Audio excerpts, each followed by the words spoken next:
आयुष्यात माझ्यासाठी साधेपणा हे सर्वात जास्त चांगलं सौंदर्य आहे आणि आपलेपणा हे सर्वात श्रेष्ठ नातं आहे.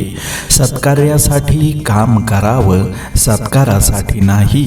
इतरांसाठी मनापासून झिजावं, दिखाव्यासाठी नाही.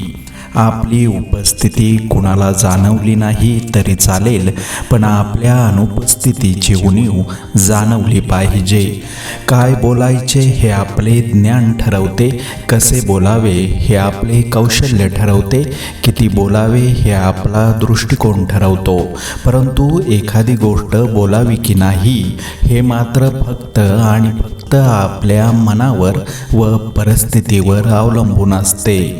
घरात सोफा सेट असो, डिनर सेट असो, टी व्ही सेट असो की मेकअप सेट असो, परंतु माइंड सेट नसेल तर आपण कुठेही सेट होऊ शकत नाही. म्हणूनच सदैव प्रसन्न राहा. स्वतःला कधी दुसऱ्याबरोबर कंपेअर करू नका, कारण तुम्ही खूप छान आहात आणि हे सत्य कोणीही बदलू शकत नाही. आनंदी दिसणाऱ्या व्यक्तींना दुःख नसतेच असे नाही, फक्त त्यांना दुःखाशी दोन हात करण्याची कला जमलेली असते.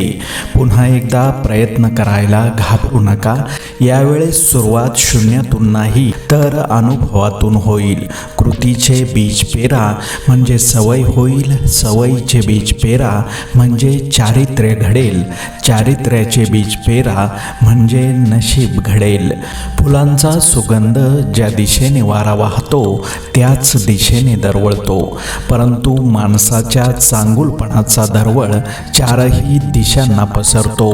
मनात घर करून गेलेली व्यक्ती कधीच विसरता येत नाही. घर छोटे असले तरी चालेल, पण मन मात्र मोठे असले पाहिजे. आपणास श्रीमंत होण्याची गरज नाही, पण आपणास पाहून दुसऱ्याच्या चेहऱ्यावर येणारे गोड हसू हीच आपली श्रीमंती. मोगऱ्याचं फूल ओंजळीत घेतलं की त्याचा गंध मनाला, शरीराला प्रसन्न करून जातो. सहवासातील माणसांचं देखील असंच असतं. शरीराची सुंदरता वयाबरोबर संपते, तर मनाची सुंदरता शेवटपर्यंत टिकून राहते. शरीराला वय असतं, मनाला ते कधीच नसतं. शेवटी काय, आपण व्यक्तीच्या स्वभावाच्या प्रेमात असतो, शरीर तर निमित्त मात्र असतं.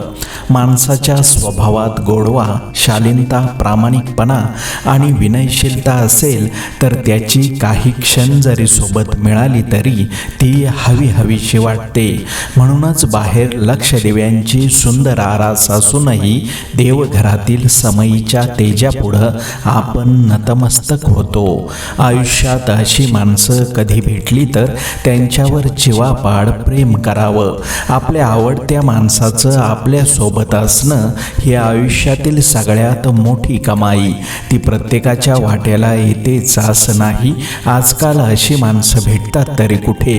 नशिबानं कधी भेटलीच तर हळूवार जतन करून ठेवावीत. लोकांनी आपल्या भल्यासाठी दिलेला सल्ला किंवा केलेली टीका आपल्याला मान्य नसते, सहनही होत नाही, पण खोटी स्तुती, प्रशंसा जी आपल्याला बर्बाद करते ती लगेच डोक्यात जाते. कर्माशी प्रामाणिक राहिलं की पश्चातापाच्या पायऱ्या चढाव्या लागत नाहीत. कार्य चांगले असले तर प्रभाव आपोआपच पडतो, कारण ज्ञानाची सार्थकता आचरणातच आहे. बळ आल्यावर प्रत्येक पाखरानं आभाळात जरूर उडावं, पण ज्या घरट्याने आपल्याला ऊब दिली ते घरटं कधी विसरू नये. अपयशाच्या कठीण खडकाखालीच यशाच्या पाण्याचा झरा असतो. अपयशाने खचू नका, अधिक जिद्दी व्हा. आत्मविश्वास हे एक प्रभावी अंजन आहे. हे ज्याच्या डोळ्यात लकाकत असेल त्याला कसल्याही काळोखातून अचूक मार्ग दिसतो. प्रवास हा फक्त मोठा माणूस बनण्यासाठी नाही, तर माणूस बनण्यासाठीही आहे. नात्यांची सुंदरता एकमेकांच्या चुका स्वीकारण्यात आहे, कारण एकही दोष नसलेल्या माणसाचा शोध घेत बसलात तर आयुष्यभर एकटे पडाल. वेळ आणि नशीब दोन्ही परिवर्तनशील आहे, म्हणून चांगल्या वेळी अभिमान आणि वाईट वेळी चिंता करू नका. दोन्हीही बदलणार आहे. यश ही तुमची सावली आहे, तिला पकडायचा प्रयत्न करू नका. तुमचा मार्ग चालत राहा, ती आपोआप तुमच्या मागे येईल.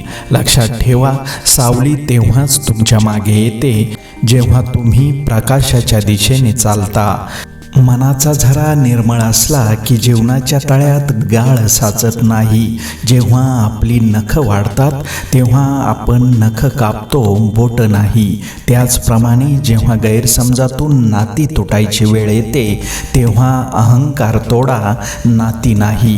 आपल्या आयुष्यात अशी काही माणसे असतात ज्यांना आपण खूप मनापासून जीव लावत असतो आणि त्या बदल्यात समोरच्यांनी किमान चांगले बोलण्याची माफक अपेक्षा आपण ठेवतो, पण समोरून तसा काहीच प्रतिसाद मिळत नाही.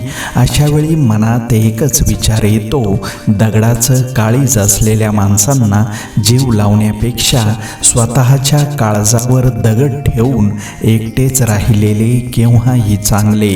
आनंदी दिसणाऱ्या व्यक्तींना दुःख नसतेच असे नाही, फक्त त्यांना दुःखाशी दोन हात करण्याची कला जमलेली असते.